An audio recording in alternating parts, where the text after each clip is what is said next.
Friends, welcome back to my YouTube channel Pooja Navile Kannada vlogs. ಎಲ್ಲರೂ ಹೇಗಿದ್ದೀರಾ? Hope ಎಲ್ಲರೂ ಚೆನ್ನಾಗಿದ್ದೀರಾ ಅಂತ. ನಾನು ಕೂಡ ತುಂಬ ಚೆನ್ನಾಗಿದ್ದೀನಿ. ಸೊ ಇವತ್ತಿನ ವ್ಲಾಗ್ ಕಂಟಿನ್ಯೂ ಮಾಡೋಣ ಬನ್ನಿ. ಸೊ ತುಂಬ ದಿವಸ ಆದಮೇಲೆ ವ್ಲಾಗ್ ಆಗ್ತಾಯಿದ್ದೀನಿ. ನಿಮಗೂ ಗೊತ್ತಿರುತ್ತೆ ರೀಸನ್ಸ್ ಎಲ್ಲ. ಅಪ್ಪ ತೀರೋದ್ಮೇಲೆ ಅಲ್ಲಿ ಅಲ್ಪ ಸ್ವಲ್ಪ ಟೈಮ್ ಸಿಕ್ಕಿದಾಗ ನಾನು ವೀಡಿಯೋಸ್ ಮಾಡ್ಕೊಂಡಿದ್ದನ್ನ ವಾಯ್ಸ್ ಓವರ್ ಮಾಡಿ ಅಪ್ಲೋಡ್ ಮಾಡಿದ್ದೆ. ಬಟ್ ಇವಾಗ ಪೇಂಟಿಂಗ್ ಆಗಲಿ ಪೂಜೆಗಳಾಗಲಿ ಕಂಟಿನ್ಯೂಸ್ ಆಗಿತ್ತು, ನನಗೆ ಟೈಮೇ ಸಿಕ್ಕಲಿಲ್ಲ ಅಪ್ಲೋಡ್ ಮಾಡೋಕ್ಕೆ. ಸೊ ಇದು ಒಂದು ಅದನ್ನು ಮತ್ತು ಅದರದ್ದು ವೀಡಿಯೋನೇ ಇದು. ನಾನು ಆ ವಿಡಿಯೋ ಕ್ಯಾಪ್ಚರ್ ಮಾಡ್ತಾ ಇದ್ದಿದ್ದು. ಅಪ್ಪ ಅವ್ರ ಕಡೆಯವರು ಕಂಪ್ಲೀಟಾಗಿ ಬ್ರಾಹ್ಮಣರು, ಓಕೆನಾ. ಸೊ ಅದೇ ರೀತಿಯಲ್ಲಿ ಅವ್ರಿಗೆ ಎಲ್ಲ ಪದ್ಧತಿ ಪ್ರಕಾರ ಪೂಜೆಗಳನ್ನ ಸಲ್ಲಿಸಬೇಕಿತ್ತು. ಅದೇ ರೀತಿ ಕೂಡ ಅವ್ರ ಮಕ್ಕಳು ಮಾಡಿದ್ರು. ಅಂದರೆ ನನ್ನ ಗಂಡ, ನಾವು ನಮ್ಮತ್ತೆ ಇದೆಲ್ಲ ಸೇರಿ ಅವ್ರಿಗೆ ಖುಷಿ ಆಗುತ್ತೆ, ನೆಮ್ಮದಿಯಾಗಿರ್ತಾರೆ. ಅಂದರೆ ಅವ್ರಿಗೆ ಇದೇ ಬೇಕಿತ್ತು, ಇದೇ ರೀತಿಯಲ್ಲಿ ಮಾಡಬೇಕು ಅಂತ ಅವ್ರ ಮನಸ್ಸಿಗೂ ಇತ್ತು. ಸೊ ಅದೇ ರೀತಿಯಲ್ಲೇ ಮಾಡಿದ್ದೀವಿ. ಸೊ ಅದರದ್ದು ಸ್ವಲ್ಪ ಕ್ಲಿಪ್ಪಿಂಗ್ಸ್, ನಾನು ಪೂರ್ತಿಯಾಗಿ ಎಲ್ಲ ವೀಡಿಯೋಸ್ ಮಾಡ್ಕೊಳ್ಳೋಕ್ಕಾಗಲ್ಲ. ನಿಮಗೂ ಗೊತ್ತಿರುತ್ತೆ ಕಾರಣ ಏನೇನಿರುತ್ತೆ ಅಂತ. ಯಾಕಂದರೆ ನಾವು ಅಲ್ಲಿ ಇಲ್ಲಿ ಬ್ಯುಸಿಯಾಗಿರ್ತೀವಿ ಮತ್ತು ವೀಡಿಯೋ ಮಾಡ್ಕೊಡೋಕ್ಕೂ ಯಾರಿಗೂ ಮನಸ್ಥಿತಿಗಳಿರಲ್ಲ. ಸೊ ಅಂಥದ್ರಲ್ಲಿ ಎಷ್ಟಾಗುತ್ತೋ ಅಷ್ಟು ನಾನು ವೀಡಿಯೋ ಕ್ಯಾಪ್ಚರ್ ಮಾಡಿದ್ದೀನಿ. ಮೊದಲನೇದಾಗಿ ನಾನು ಅಪ್ಪನ ಬಗ್ಗೆ ಏನಾಗಿತ್ತು, ಯಾಕಾಗಿತ್ತು, ಏನು ಅಂತ ಹೇಳ್ತೀನಿ ಅಂತ ಹೇಳಿದ್ದೆ. ಸೊ ಅದನ್ನು ನಾನು ನೆಕ್ಸ್ಟು ಅವರ ರಿಪೋರ್ಟ್ ಜೊತೆಗಳಲ್ಲೇ, ಅಂದರೆ ಅವ್ರಿಗೆ ಬ್ರೈನಲ್ಲಿ ರಕ್ತ ಬ್ಲಾಸ್ಟ್ ಆಗಿತ್ತು. ಸಡನ್ನಾಗಿ ಅವ್ರಿಗೆ ಹೈಪರ್ ಟೆನ್ಷನ್ ಥರ ಬ್ರೈನ್ಗೆ ಹೊಡೆದು ಅವ್ರಿಗೆ ಈ ಥರ ಆಗಿತ್ತು. ಬಟ್ ಅಪ್ಪ ಅದು ರಿಪೋರ್ಟ್ಸ್ ಎಲ್ಲ ಇಟ್ಕೊಂಡು ನಾನು ಕಂಪ್ಲೀಟಾಗಿ ಹೇಳ್ತೀನಿ. ಬಟ್ ದಯವಿಟ್ಟು ಯಾರು ಹೆಲ್ತ್ನ ನೆಗ್ಲಿಜೆನ್ಸಿ ಮಾಡಬೇಡಿ. ಅದರದ್ದು ಸಿಂಪ್ಟಮ್ಸ್ ಬೇರೆ ಇರುತ್ತೆ, ಏನಿರುತ್ತೆ ಅಂತ. ಬಟ್ ನಮ್ಮ ಮಾವನವರು ಬಂದುಬಿಟ್ಟು ಸ್ವಲ್ಪ ಇತ್ತೀಚೆಗೆ ಒಂದು 3-4 ತಿಂಗಳಿಂದ ಒಂಚೂರು ಸ್ವಲ್ಪ ಕೋಪ ಮಾಡ್ಕೊಳ್ಳೋರು. ಅಷ್ಟೊಂದು ಕೋಪ ಮಾಡ್ಕೊತಾ ಇರಲಿಲ್ಲ. ಬಟ್ ಒಂದು 3-4 ತಿಂಗಳಿಂದ ಅವರ ಆರೋಗ್ಯದಲ್ಲಿ ಒಂಚೂರು ಕೋಪ ಮಾಡ್ಕೊಳ್ಳೋ ಅಂಥ ಒಂದು ವ್ಯತ್ಯಾಸ ನಾವು ನೋಡಿದ್ರಿ. ಬಟ್ ಅದರಲ್ಲೂ ನಾವು ಕಂಪ್ಲೀಟಾಗಿ ಎಲ್ಲ ಅಂದರೆ ತೋರಿಸಿದ್ದು ಕೂಡ, ಲೈಕ್ BP ಇದೆಯಾ ಆ ಥರ ಎಲ್ಲ ಚೆಕ್ ಮಾಡಿಸ್ಕೊಂಬಂದಿದ್ದಾರೆ. ಅದರಲ್ಲೆಲ್ಲ ನಾರ್ಮಲ್ ಅಂತಲೇ ಬಂತು. ಅದು ಏನಕ್ಕೆ ಈ ಥರ ಸಡನ್ನಾಗಿ ಆಯಿತು, ಎಲ್ಲರಿಗೂ ದೊಡ್ಡ ಕ್ವೆಶ್ಚನ್ ಮಾರ್ಕ್. ನಮ್ಮ ಮಾವನವ್ರನ್ನ ಹತ್ತಿರದಿಂದ ನೋಡಿರ್ತಾರೆ. ಅವ್ರಿಗೆಲ್ಲರಿಗೂ ಗೊತ್ತು ಅವರು ಎಷ್ಟು ಚೆನ್ನಾಗಿ ಅವರ ಆರೋಗ್ಯನ ಕಾಪಾಡ್ತಾ ಇದ್ದರು, ಏನೇನು ತಿನ್ನಬಾರ್ದು ಏನೇನು ತಿನ್ನಬೇಕು ಅನ್ನೋದು ಎಷ್ಟು ಮೇಂಟೈನ್ ಮಾಡ್ತಾಯಿದ್ರು ಅಂತ. ಸೊ ಲಿವರ್ ಫಂಕ್ಷನ್ಸ್ ಆಗಲಿ, ಕಿಡ್ನಿ ಫಂಕ್ಷನ್ ಆಗಲಿ, BP, ಥೈರಾಯ್ಡ್, ಕಂಪ್ಲೀಟಾಗಿ ಎಲ್ಲ ಹೆಲ್ತಿಯಾಗಿದೆ ಪರ್ಸನ್ ಅವರು. ಮತ್ತು ವಾಕಿಂಗ್ ತುಂಬ ಮಾಡ್ತಾಯಿದ್ರು, ಯೋಗ ಮಾಡ್ತಾಯಿದ್ರು, ಮತ್ತು ಹಣ್ಣುಗಳನ್ನ ತುಂಬ ಕನ್ಸ್ಯೂಮ್ ಮಾಡ್ತಾಯಿದ್ರು. ಸೊ ಅವ್ರ ಆರೋಗ್ಯನ ಅವರು ಕರೆಕ್ಟಾಗಿ ನೋಡ್ಕೊತಾಯಿದ್ರು. ಟೈಮಿಗೆ ಯಾವ್ಯಾವ ಟ್ಯಾಬ್ಲೆಟ್ಸ್ ತೊಗೊಬೇಕು. ಆದರೆ ಅವರು ಆಯುರ್ವೇದಿಕ್ ಜಾಸ್ತಿ ನಂಬ್ತಾರೆ. ಸೊ ಆಯುರ್ವೇದಿಕ್ದು ಪ್ರತಿಯೊಂದು ಕೂಡ ತುಂಬ ತೊಗೊತಾ ಇದ್ರು. ಯಾಕಂದರೆ ಯಾವುದೇ ರೀತಿ ಸೈಡ್ ಎಫೆಕ್ಟ್ಸ್ ಇರಲ್ಲ ಅಂತ ಹೇಳಿಬಿಟ್ಟು ಆ ಮೆಡಿಸನ್ಸ್ ಆಗಲಿ ಬೇರೆ ಮೆಡಿಸನ್ಸ್ ಹೇಳಿರೋದು ಕಂಪ್ಲೀಟಾಗಿ ಫಾಲೋ ಮಾಡ್ತಾಯಿದ್ರು. ಅದಕ್ಕೆ ಹೇಳೋದು, ಯಾವಾಗ ದೇವರು ಏನು ಬರೆದಿರ್ತಾನೆ ಹಣೆ ಬರದಲ್ಲಿ ಗೊತ್ತಿಲ್ಲ. ಇರೋ ಅಷ್ಟು ದಿವಸ ನೆಮ್ಮದಿಯಾಗಿ ಯಾರ ಜೊತೆನೂ ಮನಸ್ತಾಪಗಳು ಇಲ್ದಿರೆ ಬದುಕ್ಬಿಡೋಣ ಅಂತ ಅಂದ್ಕೊಳ್ಳೋದು ಈಸಿನೇ, ಬದುಕಕ್ಕದು ಕಷ್ಟ. ನನಗೆ ಗೊತ್ತು, ಹೇಳೋರಿಗೇನು ಹೇಳ್ಬಿಡ್ತೀವಿ ಅಂತ. ಬಟ್ ಅಲ್ಲಿ ಇಲ್ಲಿ ಸಣ್ಣ ಪುಟ್ಟ ಕ್ಲ್ಯಾಶಸ್ ಇದ್ದರೆ ಸರಿ ಮಾಡ್ಕೊಳ್ಳಿ, ಒಂದಾಗ್ಬಿಡಿ, ಮಾತಾಡಿಬಿಡಿ. ಯಾಕಂದರೆ ಇವತ್ತಿರೋರು ನಾಳೆ ಇರಲ್ಲ. ಅದಂತೂ ನಿಜ. ನನ್ನ ಕಣ್ಮುಂದೆ ತುಂಬ ಜನ ನೋಡಿಬಿಟ್ಟಿದ್ದೀನಿ. ಇವತ್ತಿರೋರು ನಾಳೆ ಇರಲ್ಲ. ಸೊ ಇದು ಬಂದುಬಿಟ್ಟು ಮಠದಲ್ಲೇ ಅವರು ಅಡುಗೆ ಎಲ್ಲ ಮಾಡಿ ನಮಗೆ ಊಟ ಹಾಕ್ತಾರೆ. ಸೊ ಏನಾಯಿತು ಅಂತ ನಾನು ಹೇಳ್ಬಿಡ್ತೀನಿ. ಫಸ್ಟ್ ಅಪ್ಪ ತೀರಿದ ಮೇಲೆ, ಅಪ್ಪ ಅವರು ಬ್ರಾಹ್ಮಣರಾಗಿರೋದ್ರಿಂದ 9 ದಿವಸ ಮನೆಯಲ್ಲೇ ಅವ್ರಿಗೆ ಪೂಜೆ ಮಾಡ್ತಾರೆ. ಅಂದರೆ ನಮ್ಮ ಯಜಮಾನರು ಆ ಪೂಜೆಯಲ್ಲಿ ಮೇಯ್ನಾಗಿ ಕುತ್ಕೊಬೇಕು. ನಾವೆಲ್ಲನೂ ಕೂಡ ಮೇಯ್ನೇ, ಬಟ್ ಅವರು ಕುತ್ಕೊಂಡು ಈ ಪೂಜೆನ ಸಲ್ಲಿಸ್ಬೇಕಾಗಿರೋದು. ಸೊ ಆ ಪೂಜೆಯನ್ನು ಅವರು ಮಾಡ್ತಾಯಿದ್ರು. 9 ದಿವಸ ಮನೆಯಲ್ಲೇ ಮಾಡಿದ್ದು. ನಾನು ಯಾವುದೇ ರೀತಿ ಕ್ಲಿಪ್ಪಿಂಗ್ ತೊಗೊಂಡಿಲ್ಲ. ಯಾಕೆಂದರೆ ನಾವು ಕೂಡ ಆ ಪೂಜೆಯಲ್ಲಿ ಭಾಗವಹಿಸ್ತಾ ಇದ್ರಿ. ಮತ್ತು ಯಾರೂ ನನಗೆ ವಿಡಿಯೋ ಮಾಡ್ಕೊಳ್ಳೋಕ್ಕೆ ಸಿಕ್ಕಿಲ್ಲ ಆ ಟೈಮಲ್ಲಿ. ಅದಕ್ಕೋಸ್ಕರ ಅದಾದಮೇಲೆ 10, 11, 12, 13, 4 ದಿವಸ ಮಠದಲ್ಲಿ ಪೂಜೆಗಳಿರುತ್ತೆ. ಸೊ ಯಾವ ಥರ ಅಂತ ಹೇಳಿದ್ರೆ, 10ನೇ ದಿವಸ ಹೋಗ್ಬಿಟ್ಟು ಅಪ್ಪ ಅದು ಅನ್ನದಲ್ಲಿ ಒಂದು ಬೊಂಬೆಯ ಆಕಾರ ಎಲ್ಲ ಮಾಡಿ ಅದಕ್ಕೆ ಶಾಂತಿನ ಎಲ್ಲ ಕೋರಿ ಅದನ್ನು ಒಂದು ಮಾಡ್ತಾರೆ. ಅದನ್ನು ನಾವು ರೆಕಾರ್ಡ್ ಮಾಡ್ಕೊಳ್ಳೋಂಗೂ ಇಲ್ಲ, ವೀಡಿಯೋಸ್ ಕೂಡ ಮಾಡೋಂಗೆ ಇರಲಿಲ್ಲ. ಅದಕ್ಕೆ ನಾನು ಯಾವುದೇ ರೀತಿ ವೀಡಿಯೋಸ್ ಮಾಡಿಲ್ಲ. ಅಲ್ಲೇ ನಾವು ಸ್ನಾನ ಮಾಡಿ ಬಟ್ಟೆ ಎಲ್ಲ ಬದಲಾಯಿಸಿ ಇನ್ನು ಅಪ್ಪನ ಒಂಥರ ಲೈಕ್ ತಿರ್ಗಾ ಫುಲ್ಲಾಗಿ ಅಪ್ಪನ ಸಂಸ್ಕಾರ ಮಾಡ್ದಂಗೆ, ಅಂತ್ಯ ಸಂಸ್ಕಾರ ಮಾಡ್ದಂಗೆ ಮಾಡಿ ಎಲ್ಲ ಮುಗಿಸಿ ಬರ್ತಾರೆ ಒಂದು ದಿವಸ. ನೆಕ್ಸ್ಟ್ ಡೇ ಬಂದುಬಿಟ್ಟು ಇಲ್ಲಿ ವಿಕಾಸ್ ಅವರು ಮತ್ತು ನನ್ನ ಮೈದನ ಇವರಿಬ್ಬರೇ ಹೋಗಬೇಕಾಗಿರೋದು. ಇವರಿಬ್ಬರೇ ಮೇಯ್ನಾಗಿ ಪೂಜೆ ಮಾಡಬೇಕಾಗಿತ್ತು. 11ನೇ ದಿವಸದ್ದು ಕಾರ್ಯನ ಅವರಿಬ್ಬರು ಮಾಡಿಸ್ಕೊಂಡು ಬಂದರು. ನಂತರ ಇದು 12ನೇ ದಿವಸದ್ದು. ಸೊ 12ನೇ ದಿವಸ ಶುಭಮ್ ಅಂತ ಮಾಡ್ತಾರೆ.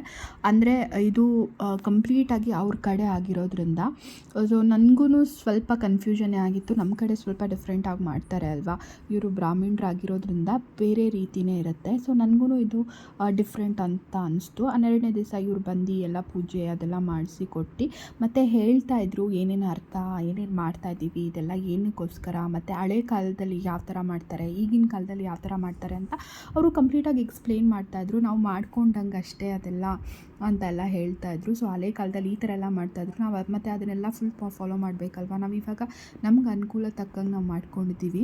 ಆದರೆ ನಾನು ಮಾಡೋದನ್ನ ಕಂಪ್ಲೀಟಾಗಿ ಮಾಡ್ತೀನಿ. ತುಂಬ ಚೆನ್ನಾಗಿ ಪೂಜೆನ ಮಾಡಿಕೊಡೋದು ನನ್ನ ಕರ್ತವ್ಯ ಅಂತೆಲ್ಲ ಎಕ್ಸ್ಪ್ಲೇನ್ ಮಾಡಿ ವಿಕಾಸ್ ಅವ್ರಿಗೆ ಹೇಳ್ತಾಯಿದ್ರು ಕೂಡ ಅವರು. ಓಕೆನಾ. ಸೊ ಇದರಲ್ಲಿ ಬ್ರಾಹ್ಮಣರು ಕೂಡ ಬರ್ತಾರೆ. ಅಂದರೆ ಅಷ್ಟು ಜನಕ್ಕೂ ಅನ್ನನ ಬಡಿಸಿ, ಅಂದರೆ ಅಡುಗೆ ಮಾಡಿಸಿರ್ತೀವಲ್ವ, ಸೊ ಅವರೇ ಮಾಡಿರ್ತಾರೆ. ಅಂದರೆ ಭಟ್ರು ಇರ್ತಾರಲ್ವ, ಬ್ರಾಹ್ಮಣರಲ್ಲೇ ಭಟ್ರು ಇರ್ತಾರೆ, ಅವರೇ ಮಾಡಿ ಅಲ್ಲೇ ಮಠದಲ್ಲೇ ಅಲ್ಲೇ ನಾವು ಕೂಡ ಊಟ ಮಾಡಿದ್ದು. ಸೊ ಇವರು ನೋಡಿ ಒಬ್ಬರು ಎಲ್ಲರೂ ಬಂದು ಇವ್ರಿಗೆಲ್ಲ ನಾನು ಅಡುಗೆ ಅಂದರೆ ಊಟ ಬಡಿಸ್ಬೇಕಾಗತ್ತೆ. ಇದರಲ್ಲಿ ಇನ್ನೂ ಒಂದು ಶಾಸ್ತ್ರ ಕೂಡ ಇದೆ. ಇವರು ನಾನು ಹೇಳಿದ್ರಲ್ಲ ಅಸ್ಥಿ ಕೂಡ ಬಿಟ್ಬಿಟ್ಟು ಬಂದರು. ಶ್ರೀರಂಗಪಟ್ಟಣಕ್ಕೆ ಹೋಗ್ಬಿಟ್ಟು ಅಲ್ಲಿ ಕೂಡ ಹೆಂಗಸರು ಹೋಗೋಂಗಿಲ್ಲ. ಇಲ್ಲೂ ಕೂಡ ಅಷ್ಟೇ ಬ್ರಾಹ್ಮಣರು ಊಟ ಮಾಡುವಾಗ ನಾನು ಈ ಹೋಮದಲ್ಲಿ ಭಾಗ ಆಗಿರೋದ್ರಿಂದ ಮಾತ್ರ, ನಾನು ಆ ಮನೆ ಸೊಸೆ ಆಗಿರೋದಕ್ಕೆ ಮಾತ್ರ ನಾನು ನೋಡ್ಬೋದು. ಮತ್ತೆ ಕೂಡ ನೋಡೋಂಗಿರಲಿಲ್ಲ ಬ್ರಾಹ್ಮಣರು ಊಟ ಮಾಡೋದು. ಆ ಥರ ಒಂದು ಪದ್ಧತಿ ಇದೆ. ಸೊ ನಾನೇ ಊಟ ಬಡಿಸಿ ಎಲ್ಲ ಹಾಕಿ ಮತ್ತು ನಾನೇ ಎಲ್ಲ ಕ್ಲೀನ್ ಮಾಡಬೇಕು ಕಂಪ್ಲೀಟಾಗಿ, ಎಲ್ಲ ಎತ್ಬಿಟ್ಟು ಎಲ್ಲ ಅಲ್ಲಿ ಶುದ್ಧಿ ಮಾಡಬೇಕಾಗಿರುತ್ತೆ. ಸೊ ನಾನು ವಿಕಾಸ್ ಅವರು ನನ್ನ ಮೈದನ ಜಾಸ್ತಿ ಇದರಲ್ಲಿ ಇನ್ವಾಲ್ವ್ ಆಗಿದ್ರಿ. ಅಂದರೆ ನಾವು ಬೇಕಾಗಿತ್ತು ಈ ಪೂಜೆಗೆ ಮೇಯ್ನಾಗಿ. ಮತ್ತು ಇವ್ರ ಕಡೆ ಮೊದಲನೇ ಮಗ ಸಂಸಾರ ಇರುವಂಥ ಮಗ ಜಾಸ್ತಿ ಪ್ರಿಫರೆನ್ಸ್ ಕೊಡ್ತಾರೆ. ಮೊದಲನೇದಾಗಲಿ 2ನೇ ಮಗು ಆಗಲಿ ಆ ಥರ ಅಲ್ಲ, ಸಂಸಾರ ಯಾರಿಗೆ ಇರುತ್ತೆ ಅವ್ರನ್ನ ಜಾಸ್ತಿ ಪ್ರಿಫರ್ ಮಾಡ್ತಾರೆ. ಮತ್ತು ರಾಘು ಇನ್ನೂ ಬ್ಯಾಚುಲರ್ ಆಗಿರೋದ್ರಿಂದ ಅವನ್ನ ಇಲ್ಲಿ ಜಾಸ್ತಿ ಇನ್ವಾಲ್ವ್ ಮಾಡಿಲ್ಲ. ಅದಕ್ಕೋಸ್ಕರ ವಿಕಾಸ್ ಅವರೇ ಈ ಪೂಜೆ ಅದಕ್ಕೆಲ್ಲ ಕೂತ್ಕೊಂಡಿದ್ರು ಮೇಯ್ನಾಗಿ. ಮತ್ತು ರಾಘು ಬಂದುಬಿಟ್ಟು ಸೆಕೆಂಡ್ ಮೇಯ್ನಾಗಿ ಇದ್ದ. ಓಕೆನಾ. ಸೊ ಅರ್ಥ ಆಗುತ್ತೆ ಅಂದ್ಕೊತೀನಿ. ಯಾರ್ಯಾರು ಬ್ರಾಹ್ಮಣರು ನನ್ನ ವೀಡಿಯೋನ ನೋಡಿ ನಾನು ಏನಾದರೂ ತಪ್ಪಾಗಿ ಹೇಳಿದರೆ ಇನ್ಫಾರ್ಮೇಷನ್ ದಯವಿಟ್ಟು ಕ್ಷಮಿಸಿ. ಯಾಕೆಂದರೆ ಇದು ನನಗೆ ಫಸ್ಟ್ ಟೈಮ್ ನಾನು ಇದನ್ನೆಲ್ಲ ನೋಡ್ತಾ ಇರೋದು. ಅದಕ್ಕೋಸ್ಕರ ನನಗೆ ಏನು ಅರ್ಥ ಆಗಿದೆ, ತಪ್ಪಾಗಿ ಅರ್ಥ ಮಾಡ್ಕೊಂಡಿದ್ರು ದಯವಿಟ್ಟು ಕ್ಷಮಿಸಿ. ಕಮೆಂಟ್ ಸೆಕ್ಷನಲ್ಲಿ ಹೇಳಿ, ನಾನೇನು ಬೇಜಾರು ಮಾಡ್ಕೊಳ್ಳಲ್ಲ. ಬಟ್ ಏನಾದರೂ ಮಿಸ್ಟೇಕ್ ಆಗಿದ್ದರೆ ಕ್ಷಮಿಸಿ. ಓಕೆನಾ. ಸೊ ಅದನ್ನು ಸ್ವಲ್ಪ ರಾ ಕ್ಲಿಪ್ಪಿಂಗ್ ಕೂಡ ಹಾಕ್ತೀನಿ, ನೀವು ನೋಡ್ಕೊಂಬನ್ನಿ ಅವರು ಯಾವ್ಯಾವ ಥರ ಎಕ್ಸ್ಪ್ಲೇನ್ ಮಾಡ್ತಾಯಿದ್ದಾರೆ ಏನೇನು ಅಂತ. ಸೊ ಒಂದು ಡ್ರಾಪ್ ನೀರು ಕುಡಿದಿರೋಂಗೆ ಇವರು ಪೂಜೆ ಮಾಡಿಕೊಟ್ರು ನಮಗೆ, ಆ ಥರ ಎಲ್ಲ ಹೇಳ್ತಾರೆ. ನೋಡೋಣ ಬನ್ನಿ. ಚೀಲದಲ್ಲಿ ಈ ದೊಡ್ಡ ಸೇಲ್ ಪಾವ್ ಈ ಥರ ದೊಡ್ಡದಲ್ಲಿ ಹಂಗೆ ಗೋಲ್ಡ್ ಡೈಮಂಡ್ ಸಿಲ್ವರ್ ಎಲ್ಲ ಅಲ್ಲಿ ಹೇಳಿ ಕೊಡ್ತಾ ಇದ್ದಂತೆ. ನಮ್ಮ ಪ್ರೀವಿಯಸ್ ಅವರೆಲ್ಲ ಇನ್ನೂರೆಲ್ಲ ಹೇಳ್ತಾ ಇದ್ರು. ನಮ್ಮ ತಾತ ಮೈಸೂರು ನೂತನ ಯಜ್ಞೋಪವೀತ ಧಾರಣ ಮಹಾ ಮಂತ್ರಸ್ಯ ಪರಬ್ರಹ್ಮ ಋಷಿಃ ಅನುಷ್ಠುಪ್ ಚಂದಃ ವೇದಾಶ್ರಯಃ ದೇವತಾ ಯಜ್ಞೋಪವೀತ ಧಾರಣೆ ವಿನಿಯೋಗಃ ಯಜ್ಞೋಪವೀತಂ ಪರಮಂ ಪವಿತ್ರಂ ಪ್ರಜಾಪತೇಃ ಯತ್ ಸಹಜಂ ಪುರಸ್ತಾತ್ ಆಯುಷ್ಯಂ ಅಕ್ರಿಯಂ ಪ್ರತಿಮುಂಚ ಶುಭ್ರಂ ಯಜ್ಞೋಪವೀತಂ ಬಲಂ ಅಸ್ತು ತೇಜಃ ಅಪುಂ. ಓಂ ಭೂವಃ ಓಂ ಸುವಃ ಓಂ ಮಹಃ ಓಂ ಜನಃ ಓಂ ದೇವಸ್ಯ ಧೀಮಹಿ ಧಿಯೋ ಯೋ ನಃ ಪ್ರಚೋದಯಾತ್ ದ್ಯುತಿಃ ಓಂ ಆಪಃ ಜ್ಯೋತಿರಸಃ ಅಮೃತಂ ಬ್ರಹ್ಮ ಭೂರ್ಭುವಸ್ವರೋಂ ಶ್ರೀ ಭಗವತ ಆಗ್ನೇಯಃ ಶ್ರೀಮನ್ ನಾರಾಯಣ ಪ್ರೀತ್ಯರ್ಥಂ ಮಹಾಂತರಿ ಗೃಹಸ್ಥಾಶ್ರಮ ಕರ್ಮಾಂತಂ ದ್ವಿತೀಯ ನೂತನ ಯಜ್ಞೋಪವೀತ ಧಾರಣಂ ಕರಿಷ್ಯೇತ್. द्वितीय नूतन यज्ञोपवीत धारण महा मंत्रस्य परब्रह्म ऋषिः अनुष्ठुप छन्दः वेदाश्रयः देवता यज्ञोपवीत धारणे विनियोगः यज्ञोपवीतं परमं पवित्रं प्रजापतेः यत् सहजं पुरस्तात् आयुष्यम् अग्रियं प्रतिमुञ्च शुभ्रं यज्ञोपवीतं बलम् अस्तु तेजः. ಯಾವ ವಾದ್ಯರು ಕೂಡಿಸಲ್ಲ, ಹೆಂಗಸರಿಗಿರಲ್ಲ. ಅವಾಗೆಲ್ಲ ವಾದ್ಯರಿಗೆ ಎಷ್ಟೋ ಜನ ಮಂತ್ರಗಳು ಬರೋಲ್ಲ, ಹೇಳ್ಕೊಡೋದಲ್ಲ. ಅವ್ರು ಇಲ್ಲಿ ಬಿಟ್ಟಾಗ್ಬಿಟ್ಟು ಅವ್ರು ಇಲ್ಲಿ ಮಾಡ್ತಾರೆ. ತಪ್ಪು ಯಾರು ಬಂದಿರೋ ದೊಡ್ಡ ಯಾರು ಕೂಡಿಸಲ್ಲ, ಎಲ್ಲ ಆಚೆ ಬಿಡ್ತಾರೆ. ಅದಕ್ಕೆ ಪವಿತ್ರ ತಿಳಿಟ್ಕೊಂಡು ಚಿಕ್ಕ ವಯಸ್ಸಲ್ಲಿ ಪ್ರಾಕ್ಟೀಸ್ ಮಾಡೋದು ಹೌದು. ಬನ್ನಿ ದೇವರಿಗೆ ಹಳೆ ಹೂವು ತೆಗೆದುಬಿಟ್ಟು ಹೊಸ ಹೂವು ಹೀಗೆ ಹೋಗ್ಬೇಕು.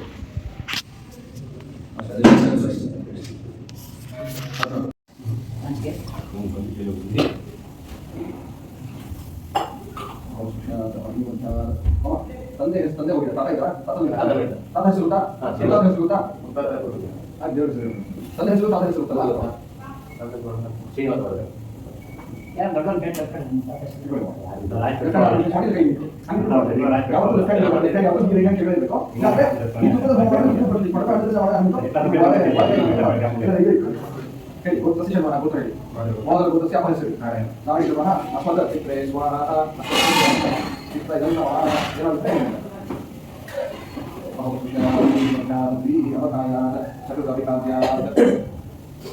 ಬಾಲಗೋತ್ರಸ್ಯ ನಾರಾಯಣೇಶ್ವರಃ ಮಮ ಅಂತ ಹೇಳಿ ಅಸ್ಮದ ಸ್ವಾಹ ಸತ್ಯಶ್ರೇಯ ನಮಃ.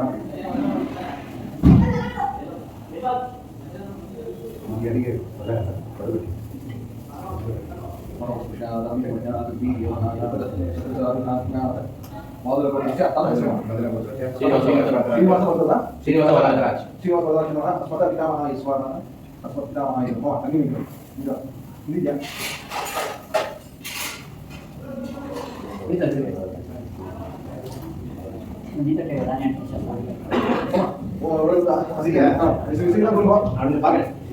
ಇದು ತಗೊಂಡು ಇಲ್ಲಾಂದ್ರೆ ಮಾಡಿ ಒಂದೇ